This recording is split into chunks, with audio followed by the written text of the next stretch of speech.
नमस्कार मंडळी, सर्वप्रथम तुम्हा सर्वांना दिवाळीच्या खूप साऱ्या शुभेच्छा. तर आज आपण दिवाळीतील लक्ष्मीपूजन अगदी साध्या सोप्या पद्धतीने कसं करायचं ते पाहणार आहोत. या लक्ष्मीपूजनासाठी बऱ्याच साहित्याची जमवाजमव करावी लागते, त्यामुळे आपल्याला ते आधीच गोळा करून ठेवायचं आहे. तर आज आपण अगदी सोप्या पद्धतीने पण विधिवत लक्ष्मीपूजन करणार आहोत. तर त्यासाठी हा व्हिडिओ शेवटपर्यंत पहा, जास्तीत जास्त लोकांपर्यंत शेअर करा आणि चॅनेलवरती नवीन असाल तर सबस्क्राईब करा. तर आपल्याला ज्या ठिकाणी ही पूजा मांडायची तिथली जागा स्वच्छ करून घ्यायची. तिथे एक पाट किंवा चौरंग मांडायचा. त्यावरती शक्यतो लाल रंगाचं वस्त्र टाकायचं. माता लक्ष्मीला लाल रंग अतिशय प्रिय आहे आणि पाटाच्या बाजूला पण आपण वस्त्र टाकलेलं आहे, कारण लक्ष्मीपूजन म्हणलं की आपण खूप साहित्य मांडतो आणि पाटावरती जागा पुरत नाही. इथे मी माता लक्ष्मीचा फोटो घेतला आहे. तुम्ही मूर्ती पण घेऊ शकता. फक्त फोटो असेल किंवा मूर्ती, पण लक्ष्मी ती कमळात बसलेली असावी.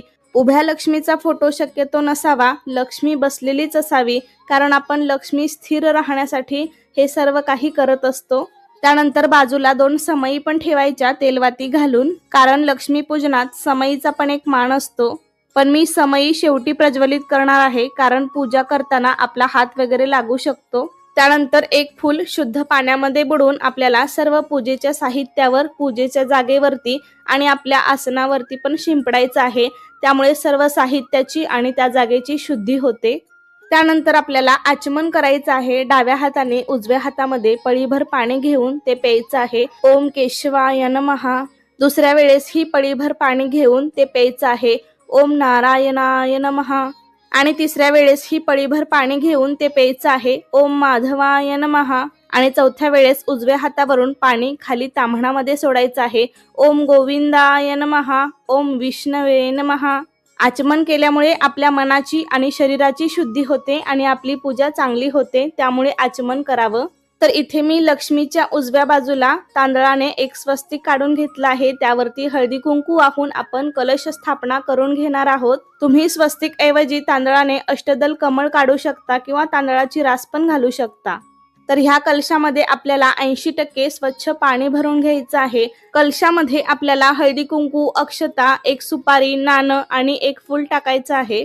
कलशावरती मी आधीच कुंकवाने स्वस्तिक काढून घेतला आहे. स्वस्तिकच्या बाजूला 2-2 दंडक देखील द्यायचे आहेत आणि 5 नाम देखील काढायचे आहेत. कलशामध्ये आपल्याला 5 आंब्याची किंवा विड्याची पाने लावायची आहेत, किंवा अशी आंब्याची डहाळी लावली तरीही चालेल. त्यावरती नारळ ठेवायचा आहे.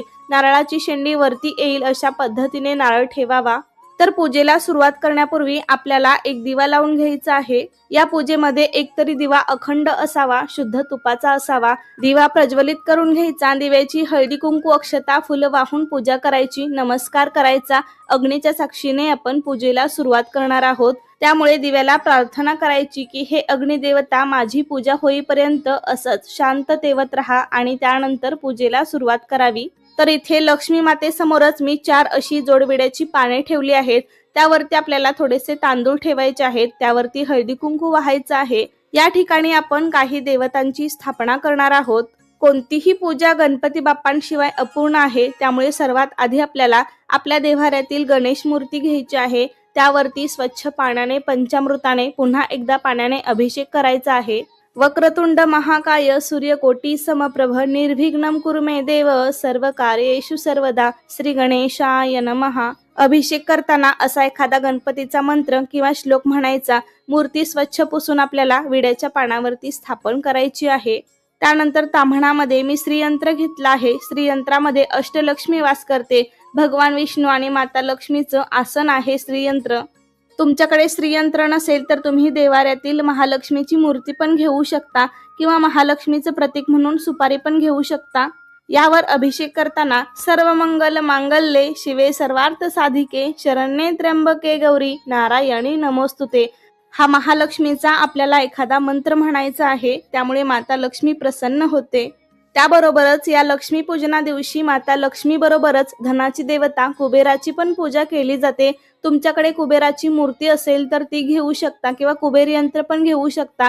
आणि काहीच नसेल तर कुबेराचं प्रतीक म्हणून सुपारी घेऊ शकता. माझ्याकडेही नाही म्हणून मी सुपारी घेतली आहे.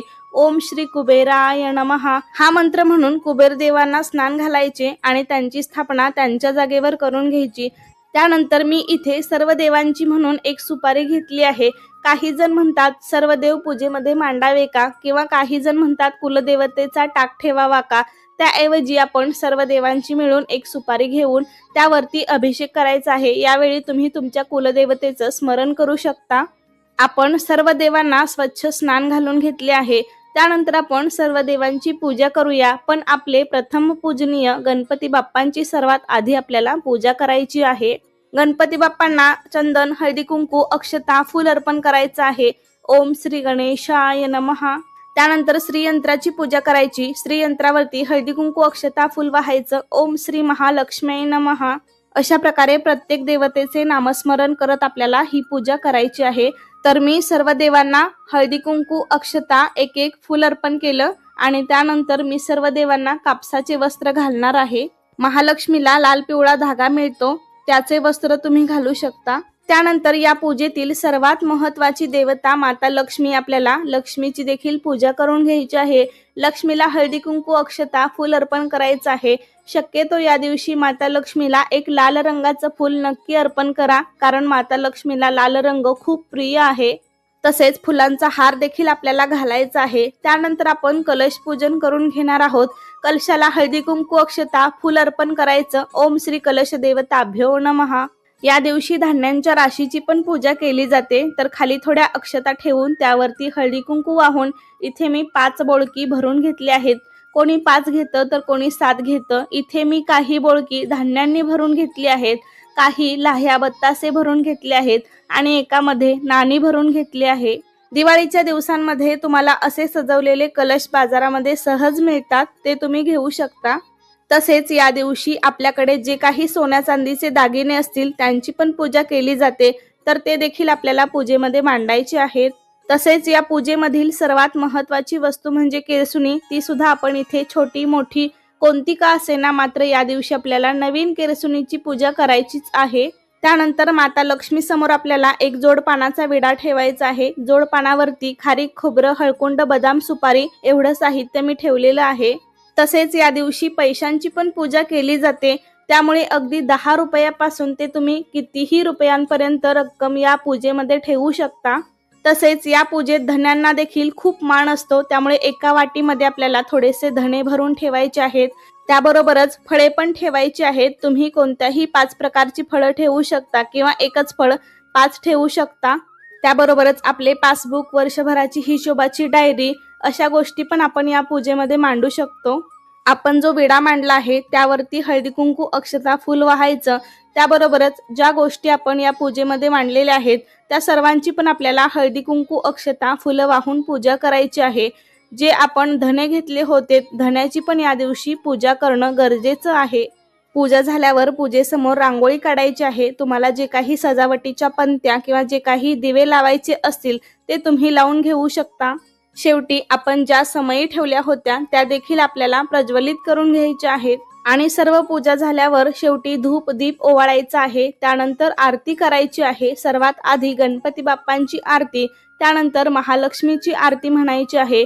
तसेच तुम्हाला श्री सूक्त, महालक्ष्मी अष्टकम असे पाठ करायचे असतील तर ते देखील करू शकता. त्यानंतर आपल्याला नैवेद्य दाखवायचा आहे. नैवेद्यामध्ये तुम्ही लाह्या बत्तासे, पंचामृत, दिवाळीमध्ये जो काही फराळ बनलेला असेल तो फराळ घेऊ शकता. तसेच वेगवेगळ्या प्रकारची मिठाई आणि फळांचा पण नैवेद्य आपल्याला दाखवायचा आहे. नैवेद्याभोवती 3 वेळा पाणी फिरवून घ्यावे. नैवेद्यम समर्पयामी, नैवेद्यम समर्पयामी, नैवेद्यम समर्पयामी. आणि आपल्याला पाणी पण ठेवायचं आहे. तर इथे मी असा छोटा तांब्या भरून ठेवलाय. आणि आपण पूजेमध्ये जे काही धणे ठेवले होते, धण्यांची आपण हळदी कुंकू, अक्षता, फुलं वाहून पूजा तर केली होतीच, पण आपल्याला हे धणे आपण ज्या ज्या देवी देवतांची पूजा केली आहे किंवा या पूजेमध्ये आपण ज्यांची पूजा केली आहे त्या सर्वांवरती आपल्याला थोडे थोडे धणे वाहायचे आहेत. सर्वात शेवटी या पूजेमध्ये अत्तर देखील खूप महत्त्वाचा असतो, त्यामुळे आपल्याला अत्तर देखील सर्व देवी देवतांना लावून घ्यायचं आहे. पूजेमध्ये आपण घंटा घेतली असेल तर माता लक्ष्मीच्या उजव्या बाजूला आपण घंटा ठेवून घंटेचे देखील हळदी कुंकू, अक्षता, फुलं वाहून पूजा करायची आहे. तर अशा प्रकारे सर्व पूजा करून झाल्यावर कुटुंबातील सर्व व्यक्तींनी मिळून माता लक्ष्मीला मनोभावे नमस्कार करावा. माता लक्ष्मीचा वास आपल्या घरामध्ये कायम राहावा, लक्ष्मी कायम टिकून राहावी आणि तिचा कृपाशीर्वाद आपल्या घरावरती नेहमी असावा, यासाठी लक्ष्मीला प्रार्थना करायची आहे. आणि या पूजेमध्ये आपल्याकडून काही कळत नकळत चूक भूल झाली असेल तर क्षमा मागायची आहे. तर आज आपण अशा प्रकारे योग्य पद्धतीने आणि विधिवत लक्ष्मी पूजा केलेली आहे. तर तुम्ही सुद्धा उद्याचे लक्ष्मी पूजन अशा प्रकारे नक्की करा. तर कसा वाटला तुम्हाला आजचा व्हिडिओ मला नक्की सांगा. आवडला असेल तर लाईक करा. जास्तीत जास्त